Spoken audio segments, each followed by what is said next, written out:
नमस्कार दोस्तों, इस वक्त प्रधानमंत्री के दो सबसे करीबी दोस्तों के बीच एक बहुत ही खतरनाक जंग जारी है।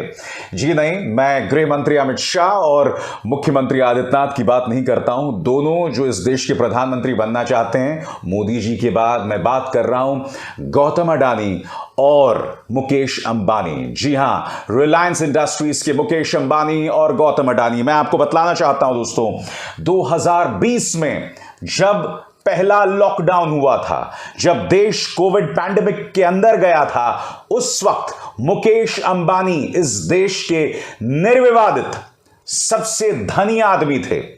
मगर आज करीब 2 साल बाद गौतम अडानी मुकेश अंबानी को पीछे छोड़ चुके हैं। बात यहां नहीं रुकी। इस वक्त गौतम अडानी दुनिया के 5 सबसे धनी आदमियों में हैं और मैंने आपको बाकायदा एक कार्यक्रम में बताया था कि इसकी वजह क्या है। और आगे जाके मैं आपको बतलाने वाला हूं कि कहने को ये दोनों प्रधानमंत्री नरेंद्र मोदी के दोस्त हैं, मगर मैं आपको बतलाने वाला हूं कि इन दोनों में से ज्यादा करीबी कौन है, प्रधानमंत्री के दिल के करीब कौन है। मगर मैं आपके सामने कुछ फैक्ट्स रखना चाहता हूं जो कि इस जंग की जमीन पर हैं। सबसे पहली बात दोस्तों, इस वक्त जैसे कि आप जानते हैं गौतम अडानी दुनिया के 5 सबसे धनी आदमियों में हैं। 5 या 6, यह इस बात पर निर्भर करता है कि आप किस आंकड़े को देख रहे हैं। यही नहीं, सिर्फ इस साल गौतम अडानी को $30 अरब का फायदा हुआ है, सिर्फ इस साल। गौर कीजिएगा 2 चीजों पर दोस्तों, गौतम अडानी और मुकेश अंबानी। जब देश में कोरोना पैंडेमिक शुरू होता है, सबके धंधे बर्बाद हो जाते हैं।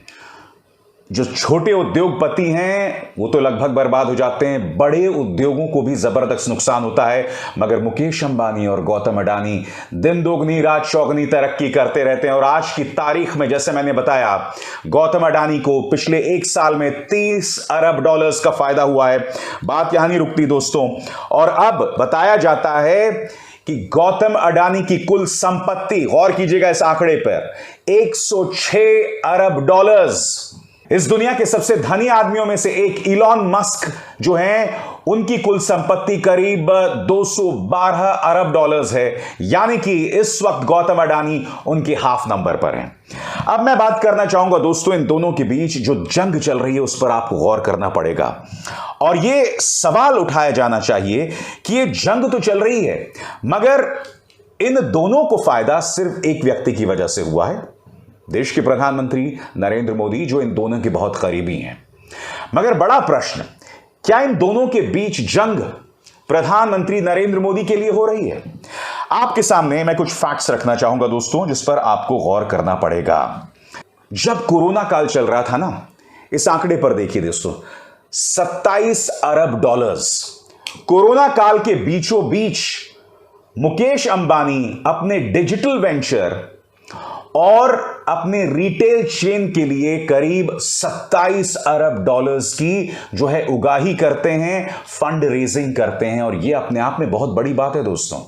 गौर कीजिएगा इस बात पर, एक ऐसे वक्त जब 1-1 रुपए जुटाना लोगों के लिए मुश्किल हो रहा है, जब उद्योग धंधे बंद हो रहे हैं, जब बिजनेसेस नीचे जा रहे हैं, मुकेश अंबानी दुनिया को एक मिसाल पेश करते हैं जब वो $27 अरब की फंड रेजिंग कर पाते हैं। दूसरी तरफ आपके स्क्रीन पर गौतम अडानी, जी हां, गौतम अडानी जो हैं वो होलसिम लिमिटेड सीमेंट कंपनी जो है, होलसिम लिमिटेड सीमेंट कंपनी, उसे $10.5 अरब में खरीदते हैं, उसका एक बहुत बड़ा स्टेक खरीद लेते हैं। और अब गौतम अडानी सीमेंट किंग बन गए हैं। और गौर कीजिएगा दोस्तों, उन्होंने सीमेंट क्यों खरीदा और सीमेंट किंग के बनने के उन्हें क्या फायदे हैं?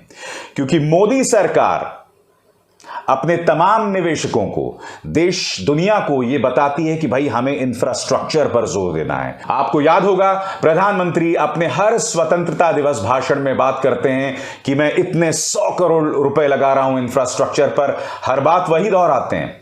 मगर कहने का अर्थ यह है कि मोदी सरकार की जो विकास नीति है उसमें इंफ्रास्ट्रक्चर एक बहुत बड़ा किरदार निभाने वाला है। और जिसके हाथ में सीमेंट की ताकत है वो बादशाह होगा।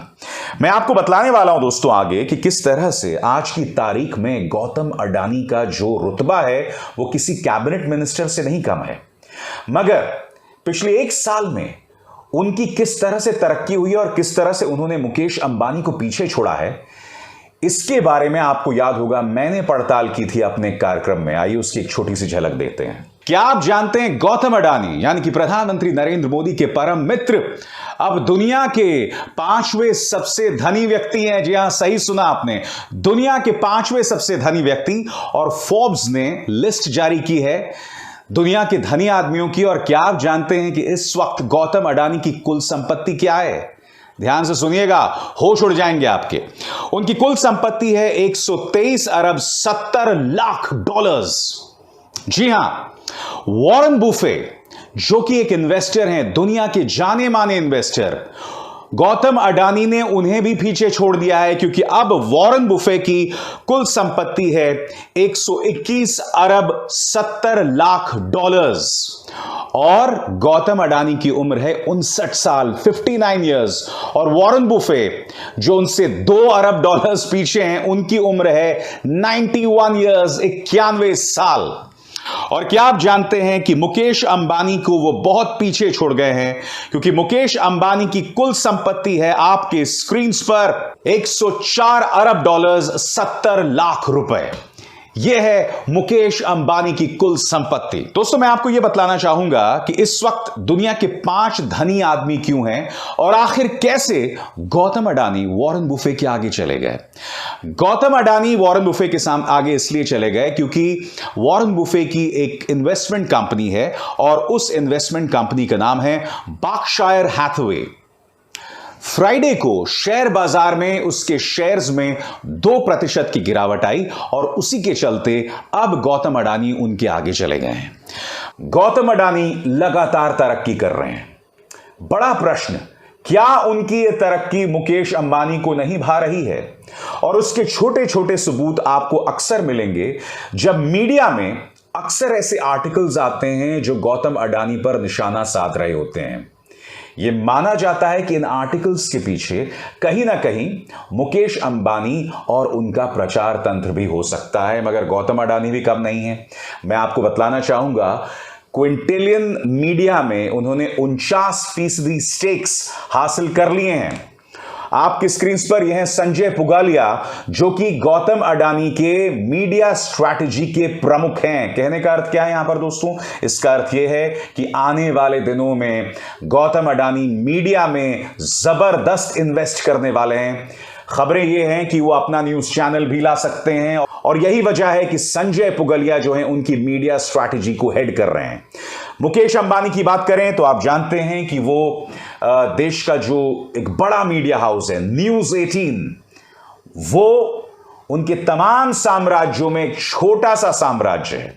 कहने को एक छोटा सा साम्राज्य दोस्तों, मगर आप जानते हैं न्यूज 18 के जरिए हिंदू मुस्लिम पर डिबेट्स, जहरीले प्रचार लगातार होते हैं और ये तमाम चीजें भारतीय जनता पार्टी की मदद करती हैं।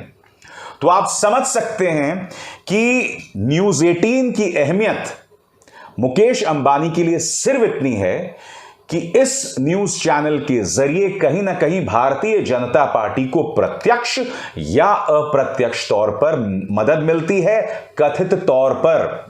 क्योंकि आपको याद होगा कुछ दिनों पहले उनका यह एंकर जो है उस पर राजस्थान पुलिस ने 1 नहीं 2 नहीं 3 जगह पर केसेस किए थे। क्यों? क्योंकि ये एक झूठी और भड़काऊ खबर का प्रचार प्रसार कर रहा था। वो ये झूठ बोल रहा था कि अलवर में जो मंदिर टूटा है वो दरअसल बदला है जहांगीरपुरी में चले बुलडोजर का, जबकि आप जानते हैं कि वो घटनाक्रम 2 दिन पहले हो गई थी। यानी कि जहांगीरपुरी में जो घटना हुई थी उससे 2 दिन पहले अलवर मंदिर कांड हो चुका था। और न्यूज 18 में ऐसी ढेरों मिसालें आती हैं दोस्तों, जहां इनके एंकर्स, जहां इनके पत्रकार इस तरह के भड़काऊ कार्यक्रम करते हैं। तो ये तो है मुकेश अंबानी की मीडिया स्ट्रैटेजी। अब हम इस बात पर गौर करना चाहेंगे और यह देखना चाहेंगे कि अगर गौतम अडानी अपना एक मीडिया एम्पायर लेकर आते हैं, और उनके लिए कोई बहुत बड़ी बात नहीं है, चुटकियों में लेकर आएंगे। और जैसे कि मैंने बताया, उनकी मीडिया स्ट्रैटेजी तैयार है। संजय पुगलिया उनकी मीडिया स्ट्रैटेजी के प्रमुख हैं। तो अपनी मीडिया स्ट्रैटेजी बनाना उनके लिए कोई बहुत मुश्किल बात नहीं है, न्यूज चैनल लाना कोई बहुत मुश्किल बात नहीं है, वो आ जाएगा। मगर वो एक ऐसे वक्त अपना मीडिया चैनल ला रहे हैं जब उनका अपना दर्जा मोदी सरकार में किसी कैबिनेट मंत्री से कम नहीं है। नहीं, मैं इस बात की बात नहीं कर रहा हूं कि इस वक्त अधिकतर एयरपोर्ट्स का जिम्मा, उसका कॉन्ट्रैक्ट गौतम अडानी के पास है। नहीं साहब, मैं आपको यह बतलाने का प्रयास कर रहा हूं कि उनका दर्जा किसी कैबिनेट मंत्री से कम नहीं है। आपको याद होगा, यूके के प्रधानमंत्री बोरिस जॉनसन आते हैं और गुजरात के अंदर उनकी आओ भगत का जिम्मा किसको दिया जाता है? जी हां, गौतम अडानी को। देखिए मेरे शो की एक छोटी सी झलक। बोरिस जॉनसन आते हैं गुजरात, और क्या आप जानते हैं गुजरात में उनकी मेजबानी कौन करता है? नहीं साहब, गुजरात के चीफ मिनिस्टर नहीं, उनकी मेजबानी कोई और नहीं बल्कि गौतम अडानी करते हैं। और यह तस्वीर आपके सामने देखिए, उनका ट्वीट मैं आपको पढ़ के सुनाना चाहता हूं। Honoured to host Boris Johnson, the first UK Prime Minister to visit Gujarat at Adani headquarters, delighted to support climate and sustainability agenda with focus on renewables, green H2 and new energy. Will also work with UK companies to co-create defense and aerospace technologies. क्या आप जानते हैं कि गौतम अडानी और Boris Johnson, जो कि Britain के प्रधानमंत्री हैं, उन दोनों के बीच रक्षा के क्षेत्र में भी चर्चा हुई। अब मैं आपसे पूछना चाहता हूं, ऐसा पहले कब हुआ है जब किसी धन्ना सेठ, किसी उद्योगपति की चर्चा एक दूसरे देश के प्रधानमंत्री से हुई है रक्षा के क्षेत्र में?